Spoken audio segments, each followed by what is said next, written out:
Hello and welcome to Let's Be Nerds, Greek Mythology episode number 3, the grand finale. I am joined with an amazing panel of people who I love dearly. Some have been with this series that we've done from the beginning. Some are just joining for the first time. And I am so happy that we put this series together because I think Greek mythology is really something we never expected to unite us the way that it did. But lo and behold, here we are. Everybody has a story or a favorite god or a favorite mythology tale that we've kind of connected on, and it's been a beautiful thing. And I hope for those of you listening that it's kind of translated and you can identify, what your first favorite Greek mythology was. And I really am excited for the wrap of this because this has inspired us to take on the idea of doing certain topics in a series format. And it's something that we really hadn't done before. And I think with the response we've received from the last 2 episodes and hopefully to this one, that it's going to be the future of Let's Be Nerds. And we're going to continue to have these running themes. I can't wait to kick this off. So let me just run down. We're going to do individual highlights because this is such an amazing panel of people. First up, I have Lizette. How are you, sweetheart? I'm good. Starting to wake up again, so Love we'll that. we'll see how it goes. Hey, by the end of this, you'll be right in the middle of the discourse with everyone else. I'm so Yeah. glad to have you here today. Gordon, I know it's been a rough evening, but how are you feeling? I've had my cowtails and non-descript soda brands. Um, it will be described when we're sponsored by them. But I'm feeling a little bit better now that I've had sugar and I've calmed down from the interesting time I've had at work this evening. Absolutely. Every good nerd needs good sugar and good caffeine. There's nothing wrong with that. Exactly. Actually, there's no caffeine in this, so Well, I tried. Carmen, the woman who kicked off Greek mythology, you are here tonight for the finale of the 3-part series. How are you? How are you feeling? I'm feeling good. Happy to be part of the three-peat and I love that. I love that. the three-peat. Feeling good. I too have my sugar. Mine is in the form of a coffee right now. Sugar and I did have wine caffeine. earlier. Oh, Yeah, I did have wine earlier and some nondescript chocolate Christmas trees, but chocolate peanut butter Christmas trees. That's um, another story, guys. for anybody that does not follow Carmen on TikTok, you need to because that TikTok is iconic and it's hilarious. I have to ask, which bottle, red or white? Which one did you open first? I went with the pink, actually. Was it pink? I'm sorry, maybe Yeah, I missed. I thought it it was a might have red. been my filter. Yeah, it might have been the Okay. filter I put on. But yeah, it's good. It was delicious. Love that. So next up, Delaney, you guys are recorded together. You are joining us. How are you guys feeling? Are you excited to be here? I'm excited as always. I just realized I haven't had any caffeine as everyone's talking about having caffeine today. Yeah, I'm thinking I might need some more caffeine. You had 2 Red Bulls at work. For Did those you of you listening, Delaney has been posting all day in our group chat about the caffeine that her bosses have been giving her. So maybe it wore off, but I think you've had some in your system.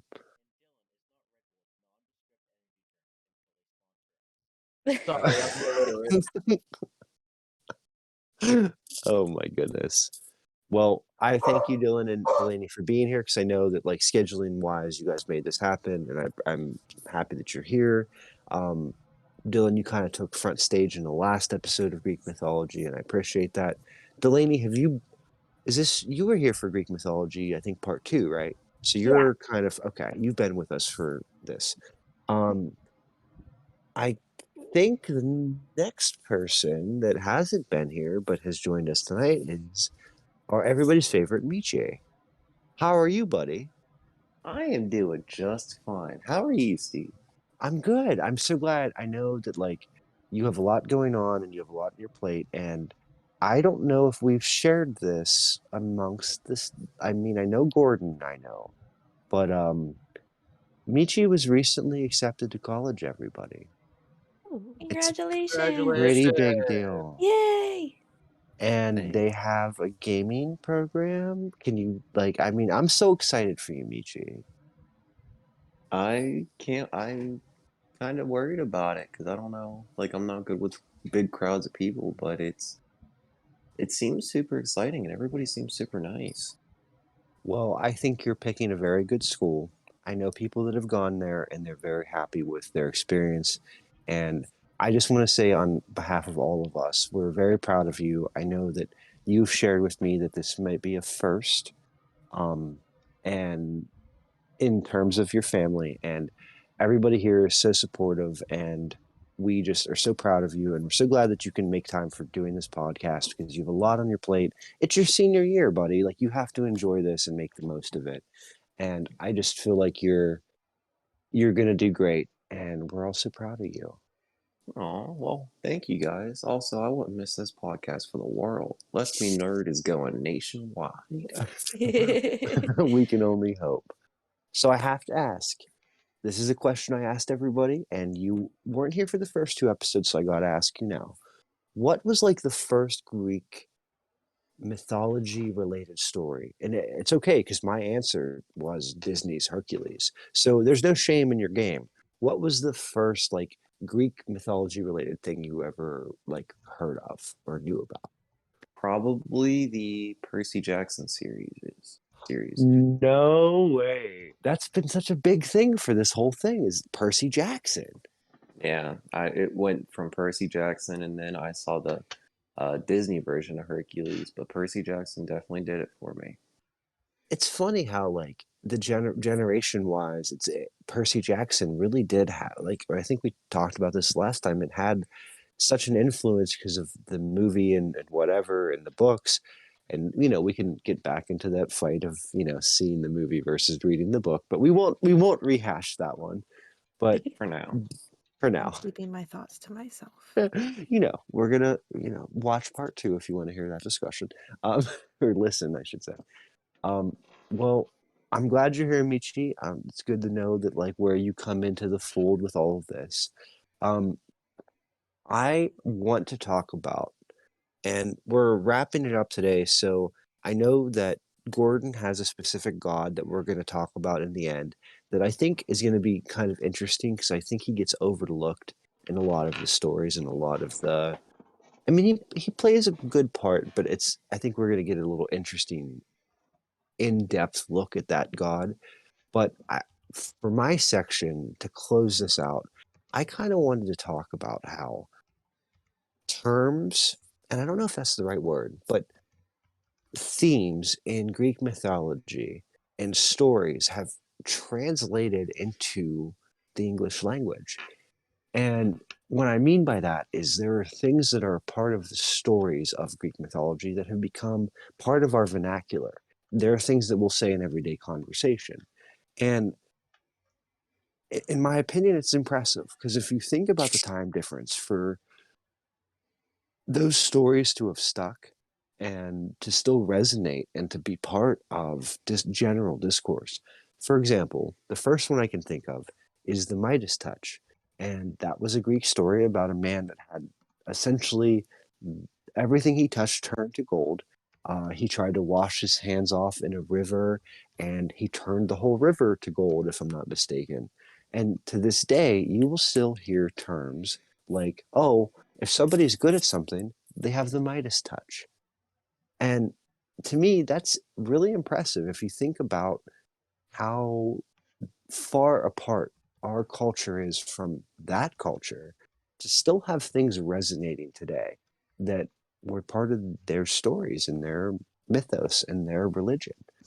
And I kind of wanted to talk about a few, I guess you could say, terms or expressions that originated in the form of Greek mythology that we use every day. So I guess this is going to be a little bit interactive. And I'm going to kind of start like easiest to hardest. But are you guys familiar with the term of a Trojan horse? Yes. Yes. Yes. So essentially, it is, I believe, in Carmen, it was Athens versus Greece uh, versus Troy. Greece versus Troy. I'm sorry. And so essentially, they pretended to give them this wooden horse, and Mm-hmm. it was filled with the troops. And then the troops essentially vacated, and they caused them to succeed in what they were trying to do. And to this day, you'll still, if something is shady, if something seems off, or somebody that's not very nice is suddenly being nice to you, you Mm-hmm. could use the expression, "Oh, well, that's a Trojan horse." And it's amazing to me, like stuff like that carries over. Yeah, yeah. That was the whole reason for the Trojan War too. Is the Greeks were like, "Oh, you Trojans, you're just so much better at war than we are. Here's this gift to show that you won. We're just gonna go away now. Bye, guys." And and the Trojans were like, "Oh, well, thank you for this wonderful gift of this wooden horse that is in no way, shape, or form suspicious whatsoever. Let's wheel this into our city gates, because nothing bad can happen if we do that." And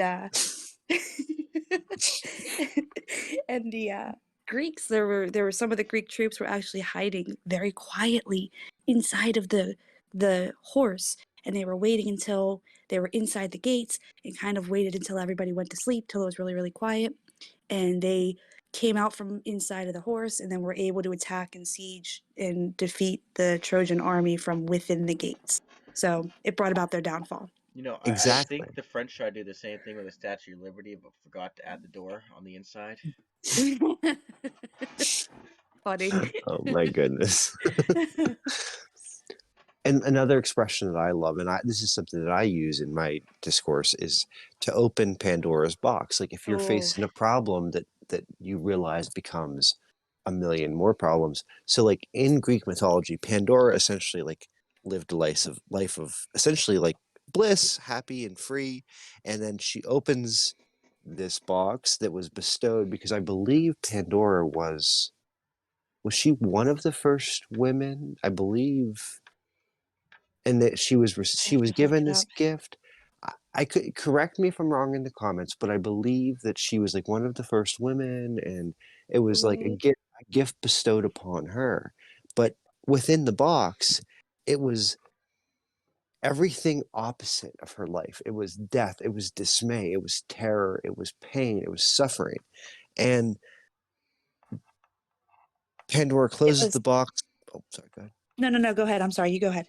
Pandora closes the box, but before everything that is horrible escapes, and the one thing that is not stolen is hope. So, Mm-hmm. like, even though that expression is like used in context today to explain, like, okay, well, we ran out of this, and the supply chain is not, it's backed up for 3 weeks. We opened Pandora's box to all these problems. What I love and what I think is missing from our definition is that even in the Greek story, there was still hope. Yeah. And I think a lot of people miss that part. But Carmen, what were you going to say? I was gonna say is Pandora was actually like the gods' response to Prometheus, because they were mad that Prometheus gave fire to the humans and the mortals so that they could stay warm and cook their food. So the gods created Pandora, which according to my book says Pandora means the gift of all, and they sent her down to Earth. And she was, like you said, like from her becomes the whole first race of women, who are according to this book, who are an evil to men with nature to do evil. Ain't that the truth? Sure. Sorry. Misogyny lives on. Sorry. But yes, yeah. So essentially, the gods were mad at Prometheus because Prometheus gave fire to humans. So in order to get back at Prometheus and the humans, the gods created Pandora and let her kind of like curious nature unleash all of these evils upon mankind. And like you said, she only closed the box and kept hope, because that is the one thing that, wasn't able to get out and escape. So even though there are all these trials and tribulations and crap that goes on in the world, we can still have hope. We still have that inside. Yes, even in the face of pure evil, there is still hope for a better tomorrow and all of Mm-hmm. that. And it's weird how these Greek ex- mythological tales have become part of our common turn of phrase. And I kind of like, as I'm reading these, I look back and I'm like, well, I don't think I'd fully understand what I was even saying. And like the rise from the ashes, like in regards to the Mm-hmm. phoenix, that actually, and I never knew this. Like, I'm going to be honest with y'all. How I knew about the whole tale of the phoenix rising from the ashes was because of X-Men. If you're not familiar, in the X-Men, Jean Grey has an intergalactic experience where she gets indoctrinated with the Phoenix Force, and she like dies 700 times, and anytime the comic book sales are low, they bring Jean Grey back to like boost comic book sales. She rises from the ashes and she prospers. And that, to me, I never realized that that was based in a Greek origin.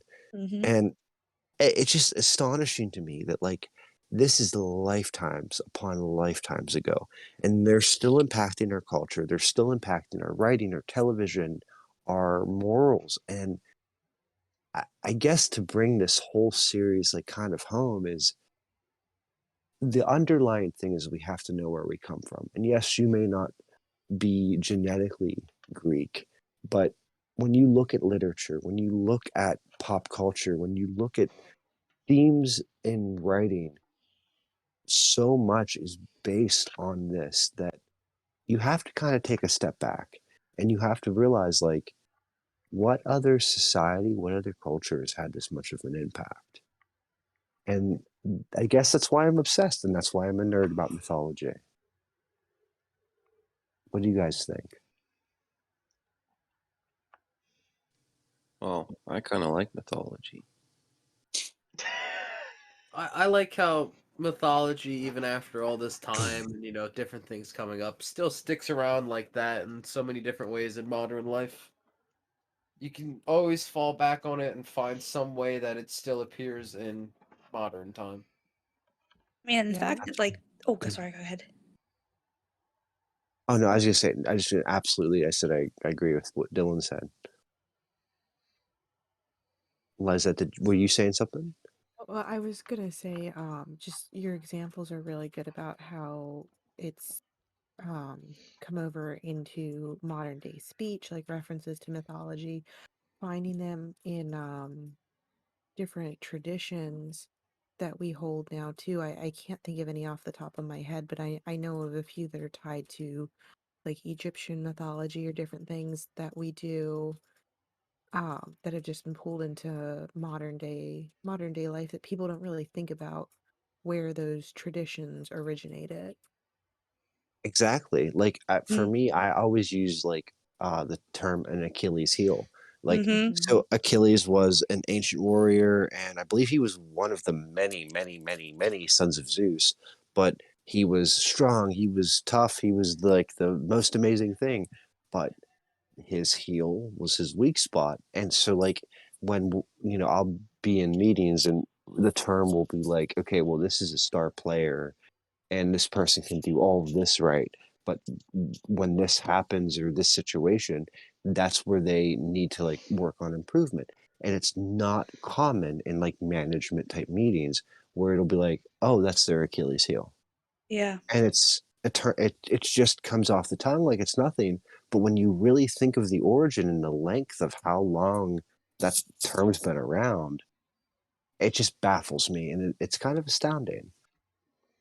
I mean, it kind of makes sense if you think about like the linguistics of the English language in itself and like how many of our words are still derived from Greek languages that, we have a lot of our ologies, psychology, uh, is the one I can think off the top of my head. But anyway, any of our words. We have like 150,000 words that are derived from Greek language. So if we have that many words in our language derived from their language, it makes sense to have a lot of their like turns of phrases that kind of translate into our language as well too.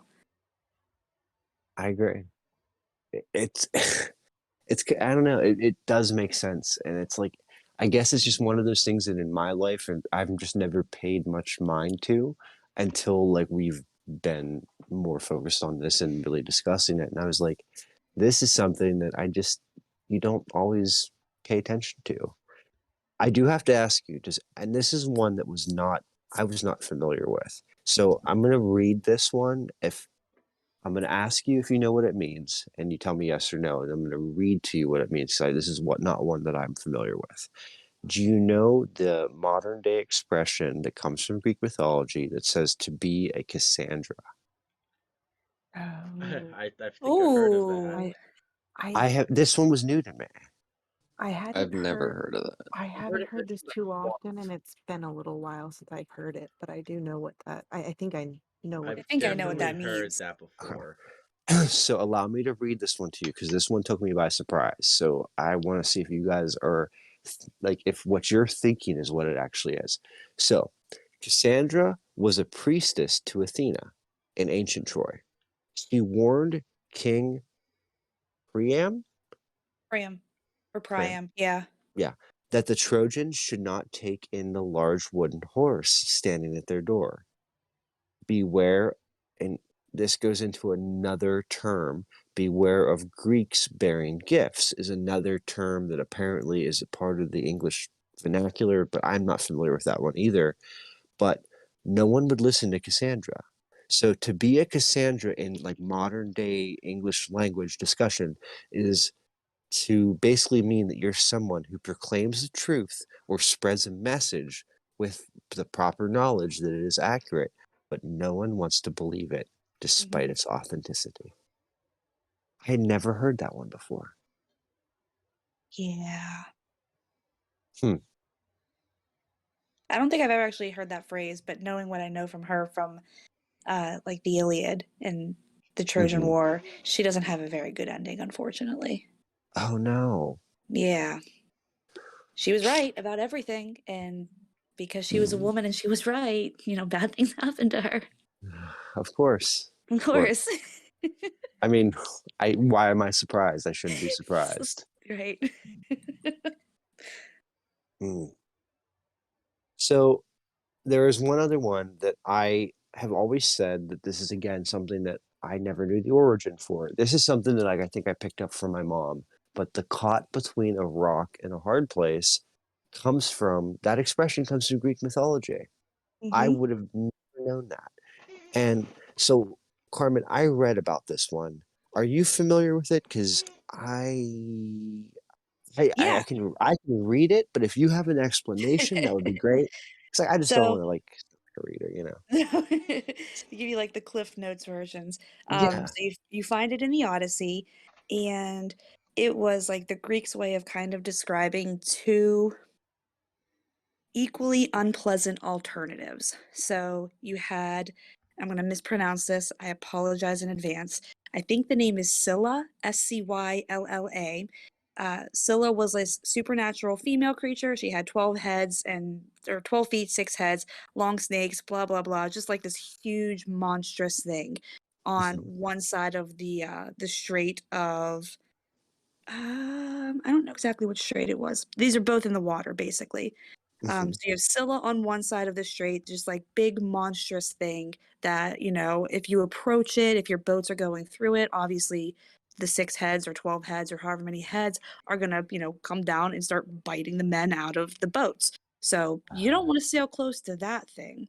But then on the other end of it, you have Charybdis, totally probably mispronouncing that as well.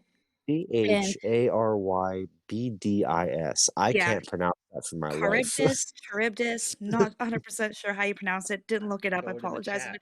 advance. Can we call Right? him Charlie? I think we should just call him Charlie. Charlie. So you Okay. have Oh, jeez. Sheila and Charlie. Sheila and Charlie are the two things in the water on each side of the strait here. So Sheila's got the 12 heads. You don't want to get near her because she's going to come down and bite the men out of your boat. But then on the other side of the strait, you've got Charlie, and Charlie is essentially like a big whirlpool. So you don't want to get your boat too close to the whirlpool because it's just going to kind of spin you around in circles and then eventually drag you down to the depths of the ocean. So Okay.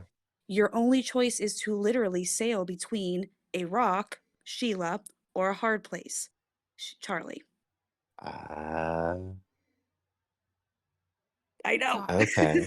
I really like that. I didn't realize that that's where that saying came from. Yeah, from the Odyssey. Odysseus is able to survive. I think he takes the path of Charlie, the whirlpool, and he literally like hangs on to a tree for like hours on end until eventually the little raft or boat that he had created and like tried to get through, it went around and around and around and around in the whirlpool, and eventually it got spit back out into the water, and by that point he let go of the tree, got back on it, and was able to get out of that place. Interesting. I do have to point out one nerd fact. So the website I'm on that I was looking up the caught between a rock and a hard place, it's Stones of Erasmus, ERASMUS.com. I was reading about Charybdis, or as we have called it, Charlie. Charlie. But it says here, and I'm kidding you not, I will screenshot it and send it into the group chat, that so it's a whirlpool with teeth and it swallows, men alive. Pirate of the But Caribbean. it says that Charlie, our boy Charlie from Greek mythology's cousin, is the sand whirlpool in Return of the Jedi. What? And I'm going to send you screenshots in the DMs in the group chat to prove, and like maybe you'll see the photo and you'll see what I'm saying.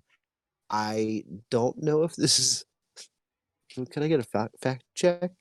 But like, oh wait, I just sent those to Gordon. Let me put them into the channel. What is it? All right. So look at the first one's the Return of the Jedi. What they're taught, like the thing they're talking about. The Sarlacc? Yeah, Okay. The Sarlacc, yeah. Well, Okay. I guess I could see that, but do you see on the website it lists it? I'm like, what's your citation though, bro? Like, I don't see any fact check there. just the fact that it kind of looks like it. I guess. I don't know. All right. Maybe the writers in the Return of the Jedi used that as like inspo. Yeah, kind of like just like a callback on Greek mythology because it's not like that's not been done before in some sense. Yeah. And I mean, I feel like they really granted sand versus whirlpool, but I feel like they animated it or whatever you call it. Yeah, but I guess they were playing to the Star Wars, like where were they? They were literally in the desert, so you weren't in the middle of the water. So they did what they had to do. Yeah. Well, for those of you listening, Steve, real fast before we jump anywhere, it's pronounced Charybdis. Thank you. I prefer Charlie. And the reason why I know that, and I had to double check myself, is because that's what they call it in Pirates of the Caribbean. Oh. Okay. At least I'm pretty sure that's what they call it in Pirates of the Caribbean, but I know there's a giant whirlpool with a lot of teeth in it from Pirates of the Caribbean. You might be right. I know they use Calypso. They use Calypso in the Pirates of the Caribbean, and that's Greek mythology too. No, Gordon, I know you're right, actually, because it's in Percy Jackson too. Yep. And that's how they pronounce it. Charybdis. Charybdis. Thank you guys for correcting me. I do appreciate that. I still am going to call him Charlie. Please don't. We could call him Carib. Carib, yeah. Floats your boat. I'm going to call him. Anyway. Floats your boat, goes straight down the middle.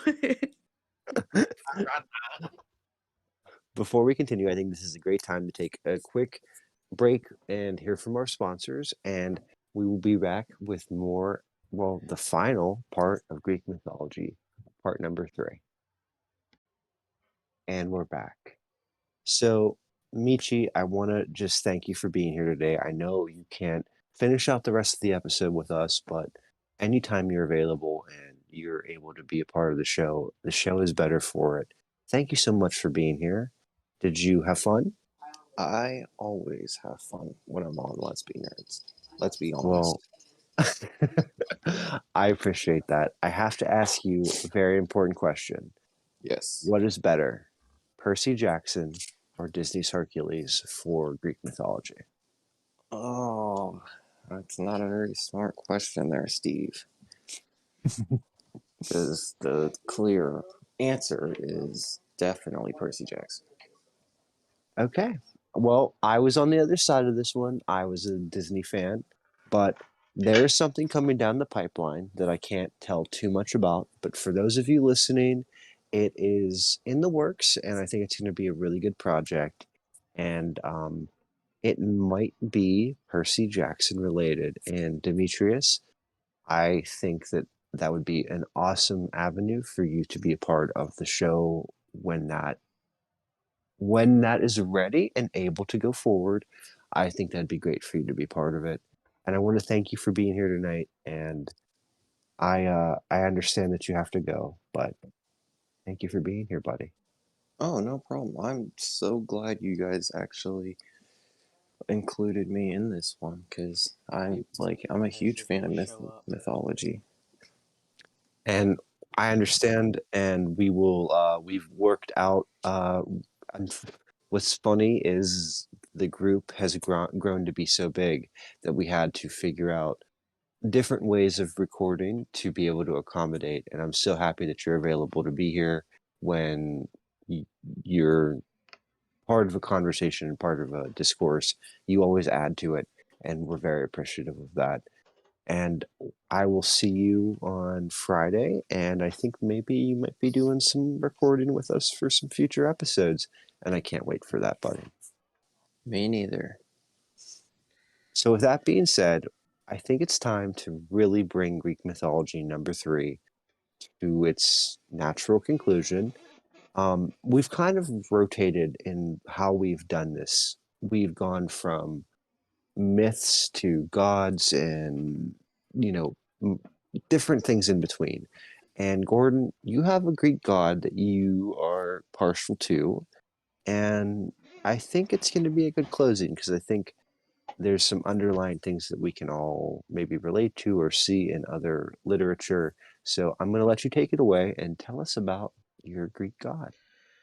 Well, thank you, Steve. My Greek god that for I'm not really sure what it is that pulls me towards him. My favorite Greek god is Hermes, or if any one of you can speak Greek, I just dropped his Greek name in the Discord because it looked funny and I thought you guys would appreciate it. Um, which has a couple translations apparently. The Greek one translates into Hermes, and then the Latin spelling translates into Mercury somewhere. I don't understand how, but English isn't my I strong think the suit. Romans, I think the Romans called him Mercury when they Mhm. copy and pasted it over into Roman mythology. Copy paste, That would yes. make Yeah. sense because I only had the Greek side up here. I don't mess with no Romans. We're not in Rome, so No, no, Romans we're make not. too much sense. it does. No, They, they don't. Not enough chaos. they When took all in the fun Rome, parts right? out. um, Hermes is one of the many, and by many I mean 92 children of Zeus. Um, which yes, Zeus does 92. have 92 children. Not all of Wow. those are divine or demigod, demi-human. I don't know. Demi. Thank you, Yeah. demi-humans, demigods. They're not all that. Most of them are just normal, muggles. But throughout just Greek mythology in general, Hermes has a lot of different titles. And I do mean a lot. He is the god of animal husbandry, which is including cattle herding, shepherding, goat herding, and even breeding horses and mules. He also Mm. represents the protection and flourishing of the herds and the destruction Mhm. by wild beasts. He's also the god of cattle thieves. That's a fun story. It is. He when I started doing a deeper dive into Hermes, finding out the amount just the amount of titles he holds truly shocked me. I don't have an exact number, but I can rattle off a few. He's the god of herds and flocks, inventor of rustic tools and arts, god of heralds and bringer of peace, god of birds of omen, god of Guile, Ghoulie, Guile. Guile. Guile. Thank you. He's the god of thieves and cattle rustling. Mm-hmm. Wrestling. Wrestling. Wrestling. He's the god of trades and merchants, Mm-hmm. the god of language, learning, and crafty wiles. Wiles. The Mhm. god of speech, crafty words, and eloquence. The god of language and writing. The god of memory and learning. The god of roads, travelers, and hospitality. The god of protector of travels. The god of roads. The god of hospitality. The god of Uh-huh. searchers. The god of feasts and banquets. The protector of the home. God of the guard dog. Guide of the dead, and more exactly, got the guide of souls from Mm-hmm. the mortal realm to the afterlife. Um, There's more. Hermes was a hustler, Hermes. dude. He sounds like the most Hermes. overworked, underpaid motherfucker I've ever heard. I'm going to say this, and no one here is probably going to understand where this reference is coming from, but Hermes fucks. He has 33 children. We're going to go over them next. Don't worry. But Hermes invoked in offerings to the ghosts of the dead in necromancy. He's the god of sleep, Yes. the god of dreams of omen. I thought that was Apollo. Yes, but also Hermes is Also So he, Hermes. it's also Hermes. Apollo's just the one that brought the moon. Apollo didn't give a shit if you slept or not. Right? Hermes was Am I often thinking of the right okay. person? Let me put some more Oh, I'm information sorry. for the god of sleep then. Hermes was I'm often sorry. described as the bringer of sleep and dreams. The Diamos, who was personified, these were sleep and dreams. I'm not going to try to pronounce their Greek names. Although Uh-huh. Hermes and Hypnos were distinct enemies in Homer, they may have religiously been regarded as one and the same. So Okay. they were, depending what story you listen to, what story you want to believe, they are the same, they are different. Really, in Greek mythology, everything's right almost, no matter what your opinion is. He's the god of rustic divination, the god of constance, athletics, gymnasiums, and games, the god of astronomy and calendar, teacher of astronomy, the planet Mercury, constellations, a couple other words I'm not going to bother try pronouncing because there's just so many. The god of rustic music and poetry, the god of animal fables. Uh, there's the day of Hermes. The fourth day of the month was sacred to Hermes, for that was the day of his birth. Likewise, the fourth day of the week, Wednesday, was named after him. In Greek, it was called Hermes Day. In Latin, um, Mercurius Day. In Germanic wooden and days, the Norse, yeah, a lot. I can't pronounce a lot of these words. My brain You, isn't big enough. so you may remember if you took Spanish. I don't know French because I took Spanish through all of my high school career. But in Spanish, Wednesday is called miércoles. So miércoles for Mercury. Thank you. That's how you pronounce that. I I was not never made fortunate that enough to take a connection. Spanish Mm-hmm. class. Yeah, But a lot of the Romance languages, because they're based in Latin, they all kind of sound similar. Lunes, I do believe, actually plays into like lunar, and that I think is actually the one that brings the moon at night. There is a Ooh. lunar something or other Greek goddess who So brings the moon. I have a quote here. I'm going to try not to mess this up. Homeric Hymn 4 to Hermes 20 FF. Translation Everleen White. Greek epic C 7th to 4th BC. On the 4th day of the month, queenly Maya, M-A-I-A, Maya, bare him, Hermes. I think it is Maya because there's Gaia and Maya. Yep. I think that Mhm. makes sense. Mhm. Yeah. Okay, so we ready for more? The star of Hermes, planet Mercury. He's identified with foreign gods. The Roman god the one that Carmen just said. Thackerean Salamox, and the Egyptian ibis-headed god of Thoth. Thoth. Thoth. Thoth. Thoth. I didn't know that. Okay. Um. I So This didn't is know why that he that. had to have so many damn kids because he had to have everybody take over these fucking job titles.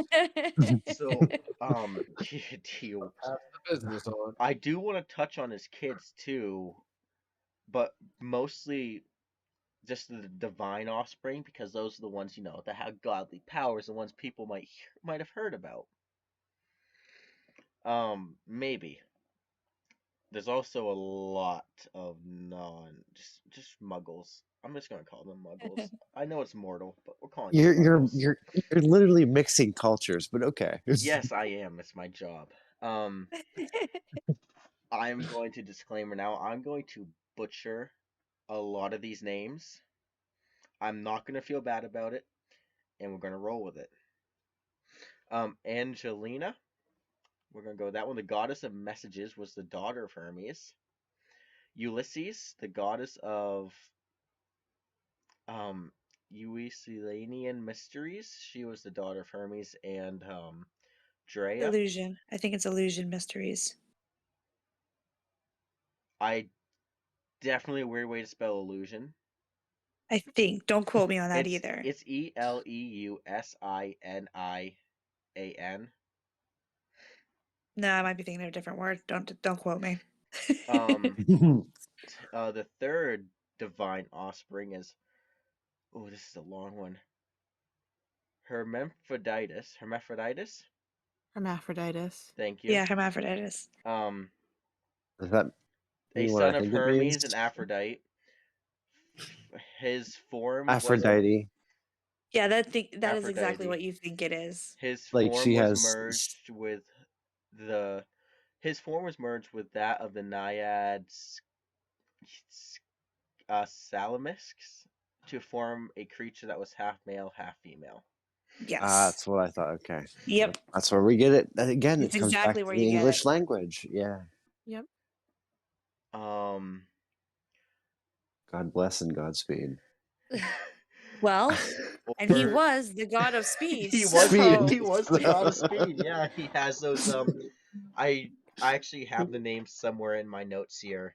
Notes, just articles I'm reading offline as always.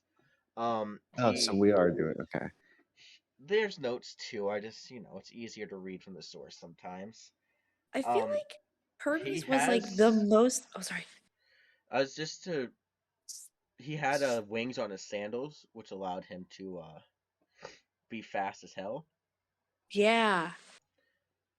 They have a special name which we'll get into later because his whole outfit. Sorry, I'm not going to turn to one of those people. His whole outfit, Right. like every single piece, has its Yeah, own it special happened. names. Hmm. So he has more kids that are divine offspring. Or Ordeus. I don't know. He's the daughter of Hermes and Oh God, I am really horrible with names. We're gonna skip that one. Um, Here in chat, let's give us a try. I will gladly drop this entire thing in chat for you folks to give a shot at, cause I'm not gonna get it. There you go. Oriades. Thank Yeah, I was you. gonna say Oriades Yeah. or Orietis. And that last one, I don't know. Nymphi. Nymphi. Yeah. Okay, it feels kind of stupid now, but I was in the first place. So next we have a Palestria. Palestria. Sure, the goddess of wrestling. Wrestling. Wrestling was I a love that it's daughter a of the goddess. athlete's god. It I is a love that it's a goddess. goddess. I love that. Now I have to really reach down into my memory bank for this. The name of this next kid, Pan, the goat-footed god of shepherds, was the son of Hermes and Nymphi Penelopea. Pan was was a son of Hermes. Pan. There. Yeah, the one that played the flute with a Yep, half Yeah. a goat, satyr. with the Yep, goat butt. Yeah. Yeah. just Yeah, I didn't Pan. know that. Then there's Panis. Two of the goat-footed Panis were sons of Hermes.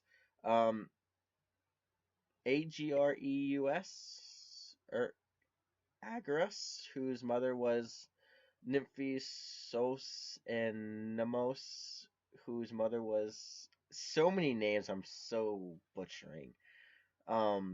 Like a lot of nymphs is what it sounds like to Yeah, me. it sounds like he lot had of a nymphs. fetish. Yeah. He had a fetish. So was he like a nymphomaniac? We're gonna move on. We are moving on. But I mean, if the shoe fits and it has the wings on it, wear it, Hermes. Yeah, exactly. Sorry. We have Papyrus, the god of garden fertility. Oh, I know this word. I feel bad for. What are those half goat people called again? Like they're Satyrs. satyrs. Thank you. Satyrs. Satyr, the three satyr messengers of the god. God damn. Dionysus. Dionysus, whichever Oh. one it is, were sons of Hermes, and guess what?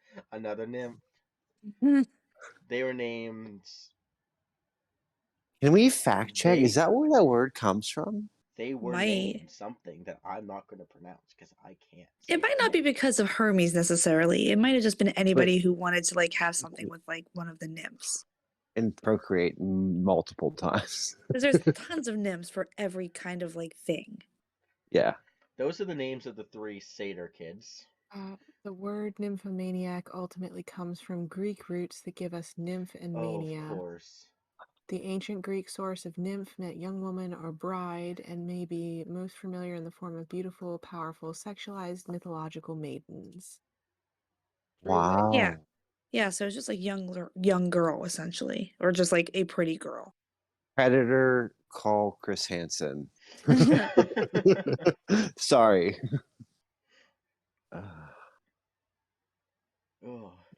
He has a lot more kids too that were non divine. They were mortals.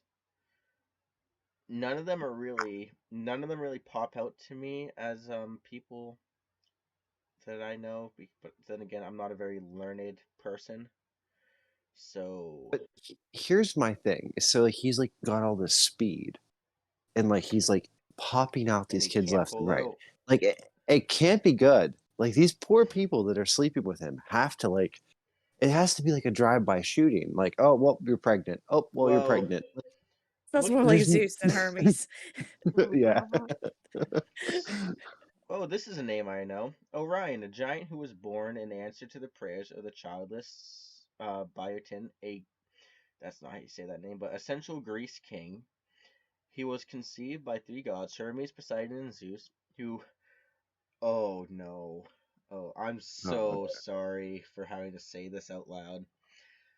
He was conceived by three gods, Hermes, Poseidon, and Zeus, who urinated upon a bull's hind and buried it in the earth to grow a earth-born infant. Oh. That's not as bad as I thought it could be. I didn't know. I thought it could get a little bit worse. Yeah. A lot of his non-divine children happen to be lords or kings. There doesn't look like there are many common folk. Like only a couple. Definitely only a couple. A lot of them were just lords and kings. A couple bards here and there. Makes sense. If he was like the god of commerce and market, like they were people who maybe would have understood, how to make money. So And how it to get could, ahead. Yeah. yeah. And languages as well too. So he could have not only, been able to like trade with other places, but like be able to speak their languages as well too. Hmm. He definitely had to have been able to speak every language with how much he got around. I feel like he He's has to be like the most like, and I say this with like air quotes, but like the most popular god because he's like in literally every single myth in some way, shape, or form. It's He hmm has so something. that his he is the Loki of Greek mythology. See? He is the god of thieves and trickery. Like there's a whole segment I want to get into if we have enough time. That, but I wanted to go over how he's the herald of the gods because that kind of explains it. It kind of explains why he's the in every single myth is because he's like the servant to all these gods because he's a child of the big one.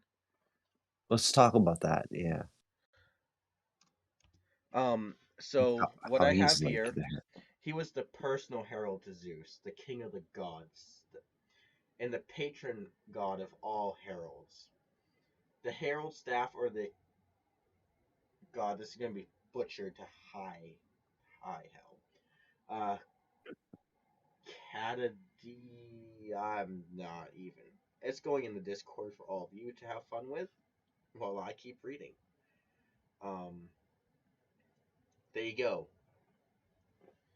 So, Carmen, what is that? please, Caduceus? Yeah, I was going to say Caduceus. Caduceus, that works for me, or the herald staff, as it's called by us common folk. The device was a device held by official messengers of ancient Greece. It was derived from an old cattle herder's crook, and Hermes appeared as the herald of Zeus in almost every single myth that you're going to read. Like, mostly because, it's Zeus's child, but still, he's almost always attached to Zeus at the hip by free will or not, which is kind of how I got into Hermes, is because every single adaptation I've seen in TV shows has him as the servant of Zeus. Servant, messenger. Yeah, I feel like I've most commonly heard of him as being called the messenger of the gods. Like he relays the messages for whatever they want to say. Like instead of picking up the phone and saying, "Hey, I'm going to call my brother Poseidon," it's just, "Hey, Hermes, go to the waters. I want you to tell Poseidon that I said this." Do we want some quotes from different myths and other things that Well, point to just Can I yes? can I interrupt real quick? So the caduceus, the staff, which is symbolized with this two snakes coiled around it, is the official insignia of the United States Medical Corps, Navy Pharmacy Department, and Public Health Service. So people are familiar with this. Yeah. Like, Yeah. again, this is another element of Greek mythology that is modern day culture that Look, people probably don't know relates to Greek mythology. look at I us mean, not to Americans stealing someone else's culture again. Oh, who would have known? Who I would have I thought? don't know if this would play I don't know if this would play into the fact that it was like the trade and the commerce, but Hermes is also like a clothing line, like a very expensive clothing line. Yeah, I Hermes thought it was is Hermes. I thought. Wait, hold on. I thought it was called Hermes. It might be, but it's spelled it's spelled Same. Hermes. Hermes. Oh, so Yeah. they're appropriating Greek culture too. Maybe, I don't know. Don't quote me on that, but I mean, it could play into that aspect of being, the Greek god of, commerce and industry and, fashion, I guess, maybe plays a Yeah, part in that. and you know it's produced fast because It's of haute couture. They produce it fast because it's child labor. So it's like very fast, like Hermes was. Yes. Sorry, I had So to. I'm sorry. I don't know if that's true. That was alleged. Hard. Alleged. just a couple quotes before I jump to my next thing, because I don't want to take up too much more time. A couple quotes, mostly from Prometheus Brown's, I believe is what the scriptures. I don't know for sure. I didn't do research into where these quotes came from. I'm just using them. One of the quotes is "Swollen with your pride, Hermes' speech as befits a minion of the gods." Another quote: "Hermes, the trusted messenger of Father Zeus." Another quote is "Herald, and the gods gathered here, I greet them all. Him too, my own patron, Hermes, beloved herald of all heralds, all revered." Zeus made Hermes his personal herald. Hermes, messenger of Zeus, whose hand contains the blessed peace, the rod.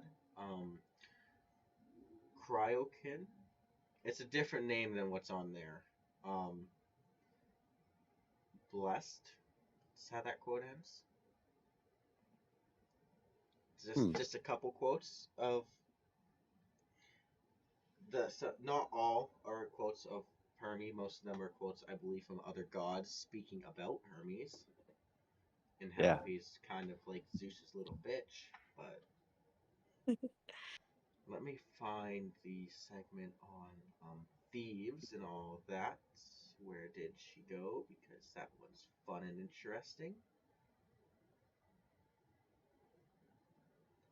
I think it's interesting how much like this one particular Greek god has impacted culture. Like he's somebody that like he was in so many of the myths and he's very well known in modern culture. Like if people are gonna list off Greek gods, like he's at the top of the list, and it's just amazing to me how much of it's transferred to our modern day culture.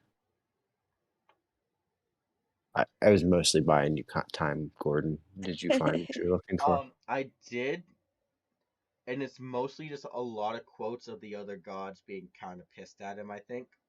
But still, the god of thieves. Don't do my boy Hermes that way. The god of thieves and cattle it's rustling. It's not wrestling or wrestling. It's spelt with an R, not a W at the beginning. It is rustling. Ugh, hate that. Another role of Hermes derived from his functions as a god of cattle was thievery. A major form of banditry in ancient Greek was cattle rustling. Does that make sense? Let's find an interesting quote. I would lose if I had to rustle a cow. It's kind of fun. It's called cow tip. I can cow tip. I had horrible guilt. When I tipped a cow. Don't recommend it. And that's actually alleged. I never did that. They're gonna be cows time. All right, Gordon, are we gonna continue with your quotes?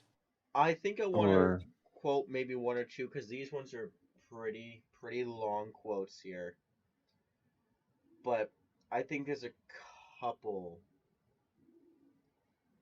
that might be interesting if I can pronounce these name right.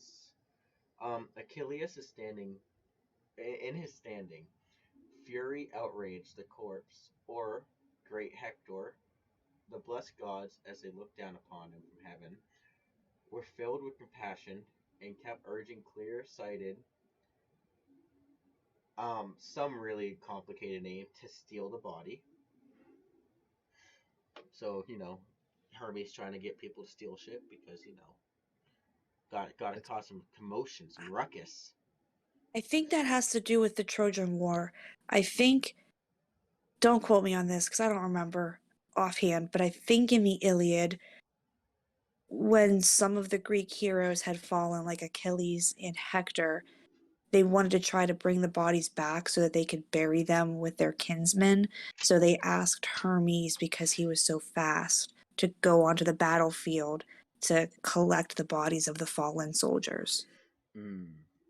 That does sound familiar. I do believe I read something about that. It would make sense. Yeah, I think that makes sense. Don't quote me though, but I'm pretty sure it's not like he was just stealing bodies to steal bodies. He wasn't a grave robber. He wasn't a grave robber, guys. They're trying to bring back their fallen heroes so that they could have a hero's burial. And I think I found the quote I want to end it on is a name I'm gonna butcher first here. Article. I'm just gonna put it in the Discord for you people to tell me how to say it. So I Carmen and don't. Lizette have been queens of pronunciation, I so know. Lycos? I was gonna say, I thought it was like Autolycus. Yeah. Autolycus excelled all mankind in thieving and subtly and sub, sub and subtly of oaths, having won this mastery from the god Hermes himself. That's the quote. Hmm. That's pretty dope to have won the mastery of thieving from a literal god Of thievery. of thievery and mischief and other things. Just we He don't have really time to is get like into the that. Loki. He he is the Loki. He is the Oh, Loki yeah. of Greek mythology, and you can't tell me otherwise. Him and Loki would be drinking buddies. For yes, they No, sure. would, they'd be trying They to and would they poison would each be other. trading. would be the But day no, the world actually they'd be ended. trading stories. I'm sorry, Dylan. Go ahead. I interrupted Oh you. no, I don't think they'd be trading stories. They'd just be trying to top each other off for the rest of the night. Yes. They would be Like the reason the world who did ends. it That's better? one big prank. Yeah. Oh, this is actually a With good one quote. big Trojan horse, so to speak. Yes, exactly. All right, Gordon, you have one more for us before we wrap? Actually, two, because I just reread them. So the one is Hermes. To rejoice is thine in fraud divine. I liked it because it rhymed. Into the house came Hermes in the shape of a young man, unforeseen, uncaught, eluding the doorkeeper with his robber's foot. And we wonder why he has so many kids. Mic drop. He can't put rubber on, but he has a rubber foot. Explain that one. Um, I I kind of think that Hermes is like the perfect Greek god to end on with this whole segment because I think it speaks to the nature of humans. Like we're not all perfect, and there are. I mean, I think we kind of over highlighted that, like the trickster element of Hermes, but I do believe that he did do some good. But I think he had a lot of fun in his position. And I think he was maybe not always the best. I think he was sometimes a little bit more on the side of evil. But when you look at like what he was tasked with, he was essentially, and this is where I think it applies to us. I feel like Hermes represents the mentality or the state of mind where you feel you have to be everything to everybody, but you aren't present enough for yourself. I think Hermes was torn between Zeus, Hades, Poseidon, everybody else. He was the herald, he was the fastest, he was getting bodies off of battlefields. He was doing almost too much. And there are good things about him, there are bad things about him. And I think this speaks to human nature. Like when we are all pulled to our limit and we are all trying to essentially be everything to everybody else, we're not good to ourselves. And this whole thing can wrap into these stories that we've covered can mean so much to present day. And they can translate so well if we just learn from them and we realize how much they literally impact our vernacular and our language and our discourse, and realize that these messages are true to this day. What do you guys think? Yeah, I have to agree. It's still relevant. Everything about it. There's always something that's still relevant for us today. Absolutely. I mean, that's why I always liked Hermes. He always felt like he is the embodiment of whatever this is. Just humanity in general, being able to literally fuck around and find out. And I think that it speaks, I mean, not to reference our own material, but if you look back at episode number 19, we discussed supervillains and then the anti-villain. And Mhm. there's so many stories where you can see where Hermes could be painted as the hero or the villain. Mhm. And quite honestly, that would kind of make him the anti-villain of Greek mythology. And he toes the line, and he's not always on the right side of, quote, history or whatever, but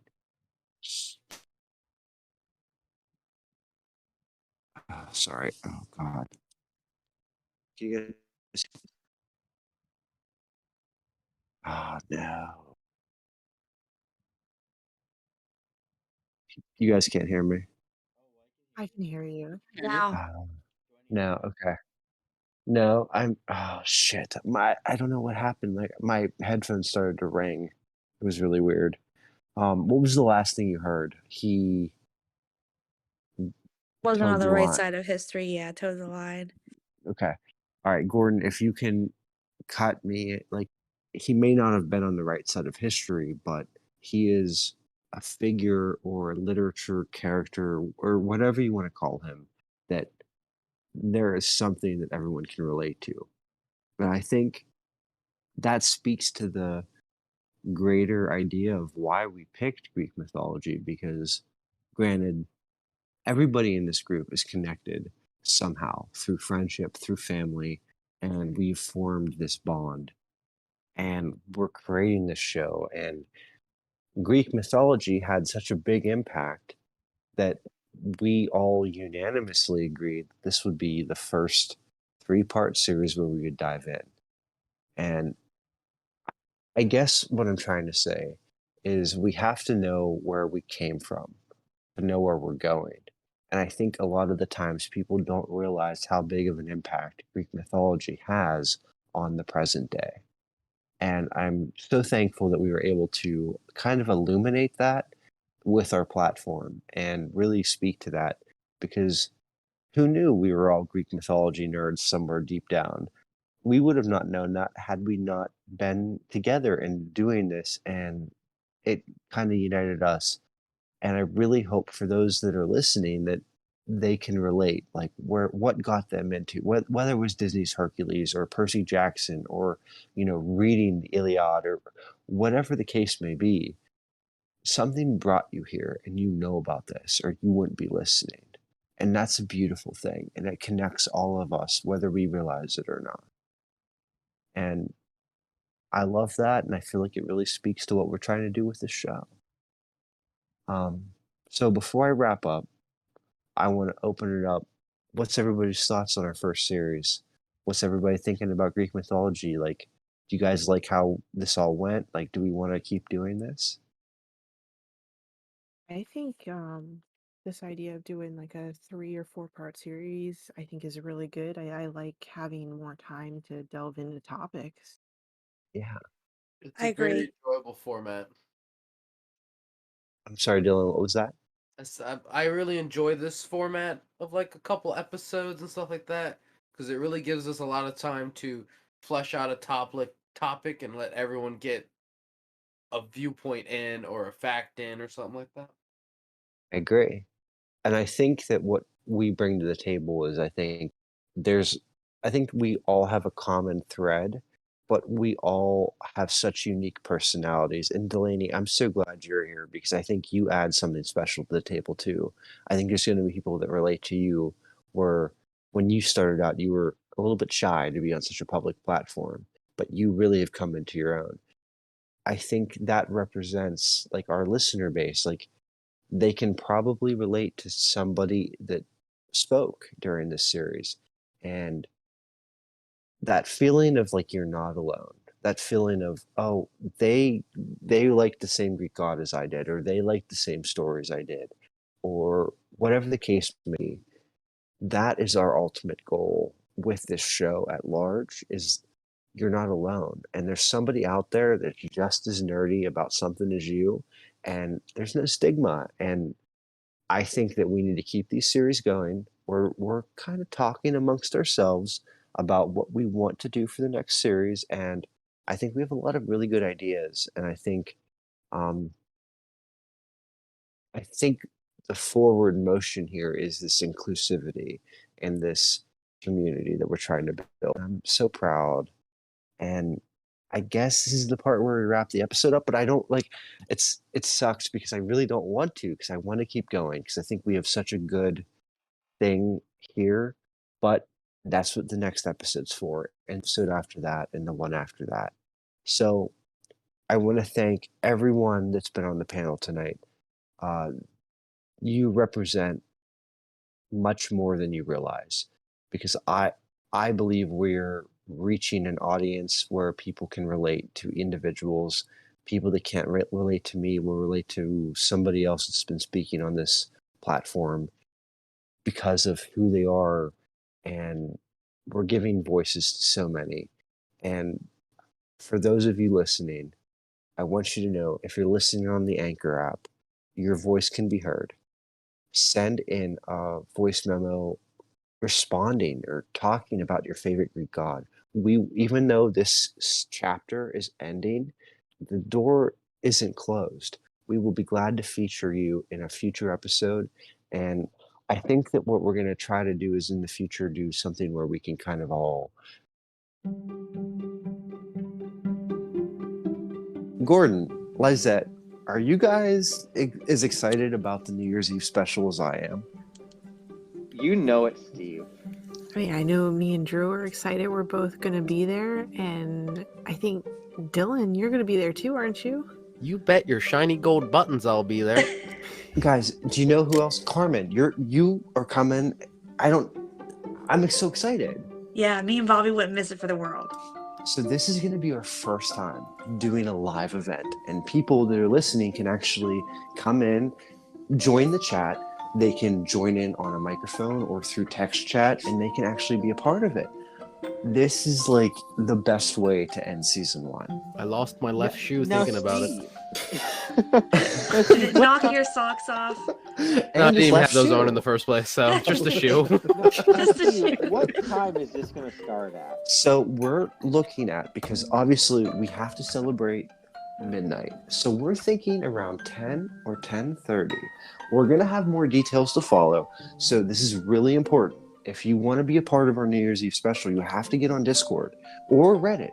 You have to be a part of the community to be on. I can't explain how excited I am for us to be live. We're going to take your chats. You can join in on the call. Tell us what you like about the show, what you don't like.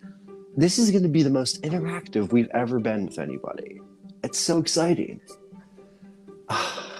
But, Gordon, do you know what the real thing is? Is they have to have green room. Can you tell them about green room? You have to have green room. Green room is a lovely addition to Spotify where we are able to go live and just be able to record with all of you guys listening in. You guys can ask to speak with us. You can join us. You can join in the live chat throughout the whole thing. We can bring you on so you can share your opinion on our podcast or just your opinion on some random BS like we love to do on our podcast and just chill with us all night.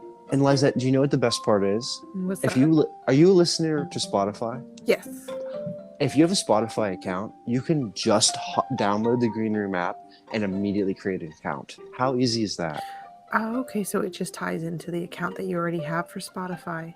Exactly. It's perfect. It's going to be like a 2-second download process and then a 2-second sign-in process. Okay. Carmen, I don't know about you, but I would really think that it'd be cool if some of our listeners would like either join in on the voice chat or through text and tell us New Year's resolutions. Are you big on New Year's resolutions? Not so much on resolutions, but I just love being with friends and family, and I think it would be a great time to have more of our friends and family who are listening be a part of this so that we get to hear from everybody. And what's a better way than celebrating the new year than to start off with a group of friends that are all on the same page? Exactly. Dylan, I can't wait. Are you excited? I am. Like I said, I lost my left shoe, and I think the cat took the right. Oh my gosh. I should hopefully find it in time. If not, like you said, I can join through Reddit or I can join through the Discord. I can't wait. Well, I will see you guys all there, and everybody listening, we hope to have you be a part of our special night. It's the season 1 finale. If you're enjoying the Let's Be Nerds podcast, please come join us, and let's kick off the new year together and safely, in social distance, and just kind of be a part of a group where everybody's welcome and everybody's accepted. Hope to see you there.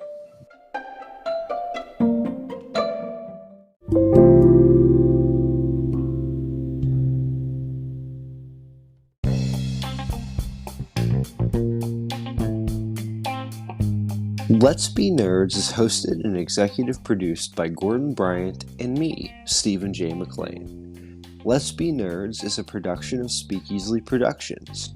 Our social media manager is Kylie Gregg. Our managing producer and co-host is Lizette Ayala.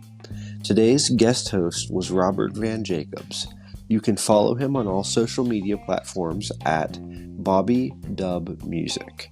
To keep up with the latest on Let's Be Nerds, join our Discord server linked in the description box below. Follow us on Instagram at Let's Be Nerds Pod, or find us on Twitter at Let's the letter B Nerds.